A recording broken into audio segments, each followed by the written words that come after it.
कोई medical camp जो लगाया हुआ इन में जो आता है कि तव्हांखे दवाऊं वगैरह चार मिली हुई। हाँ बिल्कुल सही ॾिनियूं न, चेकअप भी सही पिया कनि, इंशाअल्लाह ताला फ़ाइदो भी थींदो। अच्छा दवाऊं वगैरह तव्हांखे मिली हुई? हाँ हाँ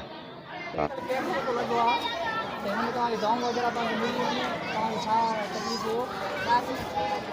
हाँ दवाऊं ॾिनियूं तव्हांखे, डॉक्टर चेकअप बि कयो आहे? करे सदाईं ख़ुशि हुजे, सदाईं हिनखे रोज़ी बरकत हुजे, अलाह साईं आबाद करे। मज़दूर आहियां, जदो आहियां सफ़ा माज़ूर जदो मोथाज, मुंहिंजी मदद कई आहे, हिनखे अलाह कंदो ऐं अव्हांखे मदद करणी आहे।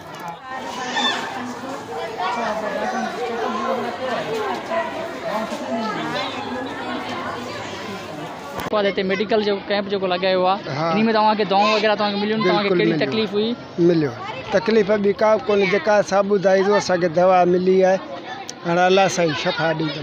डॉक्टर चेकअप वगैरह सुठो बिल्कुलु सुठो कयो। अच्छा दवाऊं वगैरह तव्हांखे मिलियूं? हाँ बिल्कुलु।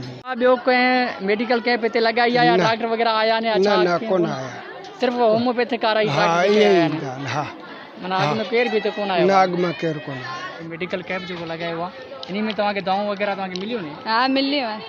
अच्छा छा हो नंढड़ी खे तव्हांखे? इनखे मलो आहे, बुखार आहे। अच्छा डॉक्टरनि चेकअप कयो आहे चङी तरह? हाँ मेडिकल कैंप लगायो आहे इन में तव्हांखे दवाऊं वगैरह तव्हांखे मिलियूं, डॉक्टरनि चेकअप कयो आहे? जी हाँ साईं, दवाई वगैरह सब कुछ मिलियो आहे, असांजो सही तरह सां चेकअप करियो आहे, दवाई ॾिनी अथव सभु। अच्छा ये जेको आहे त छा हो तव्हांजे नंढड़े खे? नंढड़े खे हिनखे असां मलो ऐं इहो पर गोरियूं बोरियूं मलम बलम ॾिना अथसि। ॿिए छोकिरी बेटी आहे, हिनखे बुखार ऐं हुअसि, हिनखे तव्हांखे सुठियूं मिलियूं? जी हाँ दवाई सुठी, बिल्कुलु सुठी मिलियूं। सर अस्पताल खुली है असांजे पाड़े में, मीराबाद शहर में, सुठी ॻाल्हि आहे, भली ॻाल्हि आहे, ग़रीबनि लाइ बि सहूलियत आहे। मां नंढड़े खे थोरी ख़ारिश हुई, असांखे दवा मिली आहे, भली ॻाल्हि आहे, सुठी ॻाल्हि आहे, ग़रीब अवाम वीचारी ख़ुशि थींदी ऐं उन्हनि लाइ महिरबानी। इहो कंहिंजे ताउन सां लॻायो आहे ऐं जेको आहे हिते मरीज़ जेके तव्हां चेकअप कया आहिनि त उन्हनि में कहिड़ियूं कहिड़ियूं बीमारियूं हुयूं ऐं घणा मरीज़ तव्हां? हाँ डॉक्टर अब्दुल रहीम असां ताज होम्योपैथिक मेडिकल कॉलेज मीरपुर ख़ास जे तरफ़ां ऐं BM कंपनी जी ताउन सां अॼु असां कैंप लॻाई हिते, ऐं हिते जाम सारा मरीज़ जेके आहिनि 400-500 मरीज़ असां तक़रीबन ॾिठा, ऐं हिते जाम सारियूं बीमारियूं, पेट जूं बीमारियूं, स्किन जी डिज़ीज़ जाम आहे, ऐं असांजे तसवर खां वधीक हिते जेके आहिनि माण्हू बीमार ॾिठासीं। असां एतिरा मरीज़ हुआ जो असां उन्हनि खे दवाऊं ॾेई बि कोन सघियासीं। इन लाइ अशद ज़रूरत आहे त हिते जेको आहे अहिड़ियूं कैंपूं जेके आहिनि कंटिन्यू लॻंदियूं रहनि त माण्हुनि जा मसाइल जेके आहिनि उहे कुझु हल थियनि।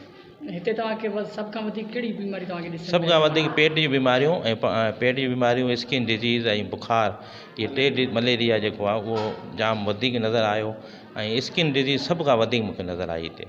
स्किन जी जेका बीमारी त उनजी का वजह आहे वधण जी? वजह इहो ई आहे, अनहाइजीनिक कंडीशन आहे, सफ़ाई सुथराई जो इंतज़ाम कोन्हे, पाणी ख़राबु आहे, पीअण जो पाणी ख़राबु आहे, ऐं माण्हुनि खे जेको आहे न उहा सहूलियत कोन्हे, हाइजीन सफ़ाई सुथराई जो को बि इंतज़ाम कोन्हे माण्हुनि वटि। इन करे इहे बीमारियूं वधनि थियूं ऐं वबाई शिकर न इख़्तियार करे वञनि, ऐं असांखे सभिनी खे खपे त माण्हुनि खे अवेयरनेस पैदा कयूं त उहो पाणी जेको आहे या एहतियाती तदाबीर उहे इस्तेमालु कनि। तंजीम के हवाले से आपने लगाया और यहाँ पर जो मरीज़ आपने चेक किए उनमें कौन सी बीमारी थी, कितने मरीज़ आपने चेक किए यहाँ पर?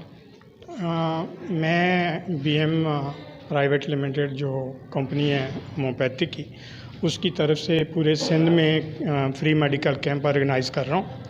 आज इसका तीसरा हमारा कैंप था और पहले हमने बदीन में किया है, अभी टंडोला यार में प्लान है और जोल में हम कर चुके हैं।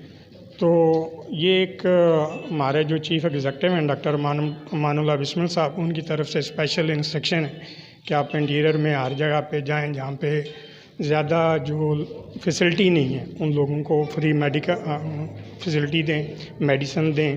तो ये पूरी टीम हमारी अल्हम्दुलिल्लाह हर जगह पे जा रही है एरिया वाइज, और कोशिश कर रहे हैं कि हम मैक्सिमम लोगों को फैसिलिटेट करें। यहाँ पर जो आप लोगों ने मरीज़ें जो देखी हैं उनमें कौन कौन सी आपको बीमारियाँ नज़र आएंगी? ज़्यादा तो मैदे की बीमारियाँ हैं और स्किन की ज़्यादा जो अभी ऑब्ज़र्व करें, और तकरीबन पूरे सिंध में यही सबसे ज़्यादा जो प्रॉब्लम आ रहा है। हम हर जगह पे जा रहे हैं तो ये 3-4 ही हैं। स्किन तो बहुत ज़्यादा है, पेट की हैं, इसमें बुखार है, तो ये 3-4 बहुत ज़्यादा कॉमन यानी कि जो हम लोग ऑब्ज़र्व कर रहे हैं ये चीज़ें।